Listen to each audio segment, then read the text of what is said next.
A Child's Dream of a Star by Charles Dickens. There was once a child, and he strolled about a good deal and thought of a number of things.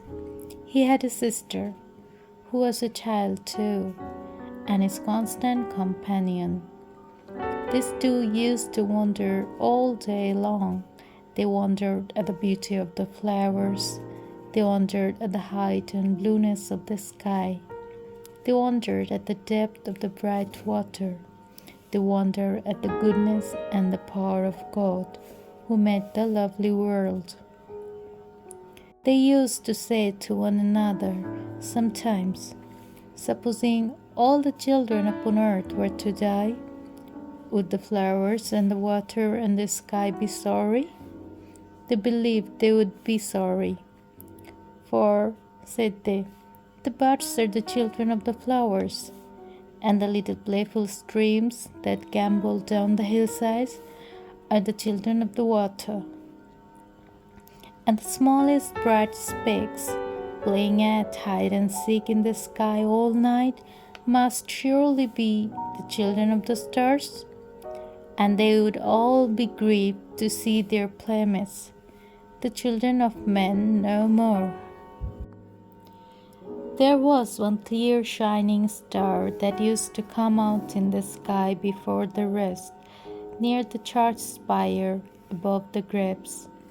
It was larger and more beautiful, they thought, than all the others, and every night they watched for it, standing hand in hand at the window.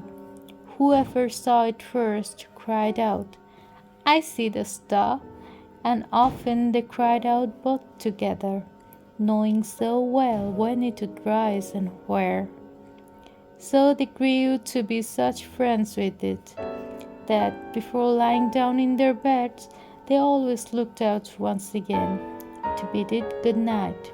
And when they were turning round to sleep, they used to say, "God bless the star." But while she was still very young, oh, very, very young, the sister drooped and came to be so weak that she could no longer stand in the window at night. And then the child looked sadly out by himself, and when he saw the star, turned round and said to the patient pale face on the bed, "I see the star."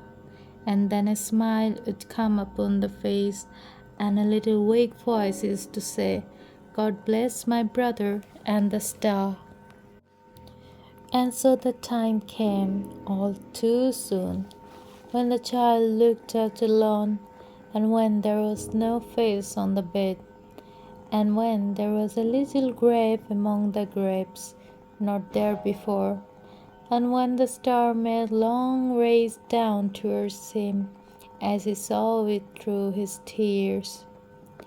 Now these rays were so bright, and they seemed to make such a shining way from earth to heaven, that when the child went to his solitary bed, he dreamed about the star, and dreamed that, lying where he was, he saw a train of people taken up that sparkling road by angels.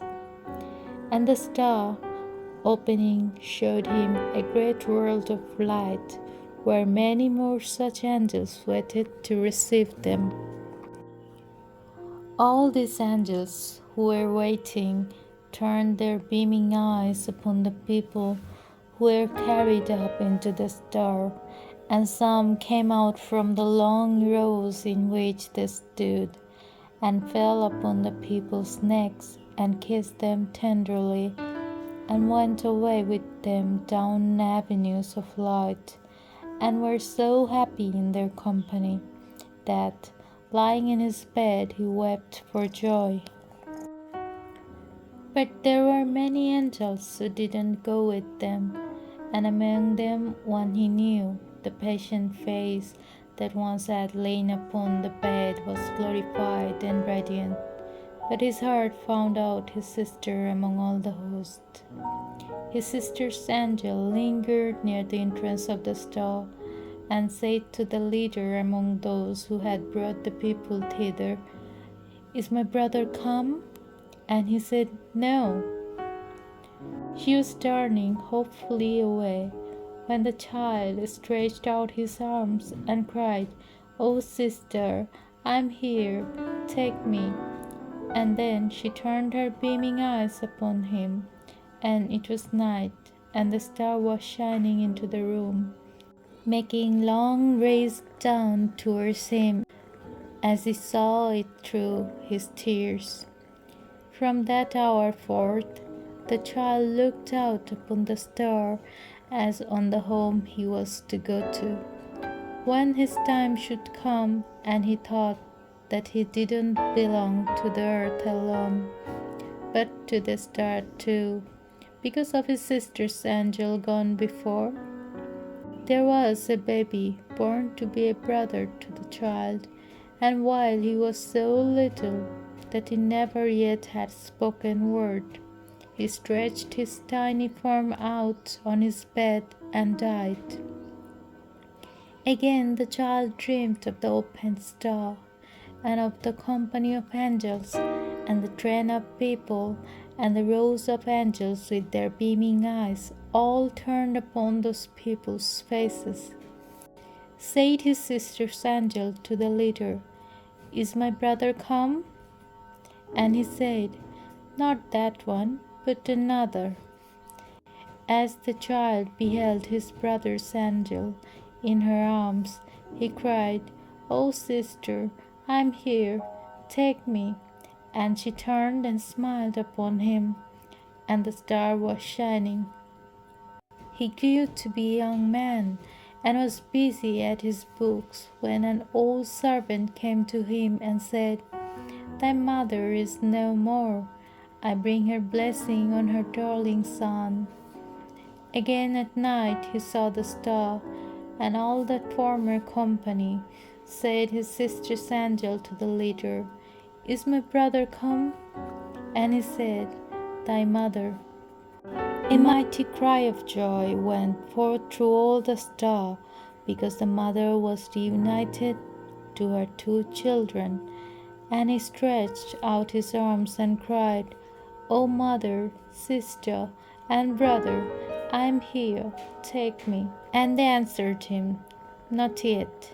And the star was shining. He grew to be a man, whose hair was turning grey, and he was sitting in his chair by the fireside, heavy with grief, and with his face bedwet with tears. When the star opened once again, said his sister's angel to the leader, "Is my brother come?" And he said, "Nay, but his maiden daughter." And the man who had been the child saw his daughter nearly lost to him, a celestial creature among those three. And he said, "My daughter's head is on my sister's bosom, and her arm is round my mother's neck. And at her feet there is the baby of all time, and I can bear the parting from her. God be praised." And the star was shining. Thus the child came to be an old man, and his once smooth face was wrinkled, and his steps were slow and feeble, and his back was bent. And one night, as he lay upon his bed, his children standing round, he cried as he had cried so long ago, "I see the star." They whispered one another, "He is dying." And he said, "I am. My age is falling from me like a garment." And I moved towards the star as a child. And, "Oh, my Father, now I thank thee that it has so often opened to receive those dear ones who await me." And the star was shining, and it shines upon his grave.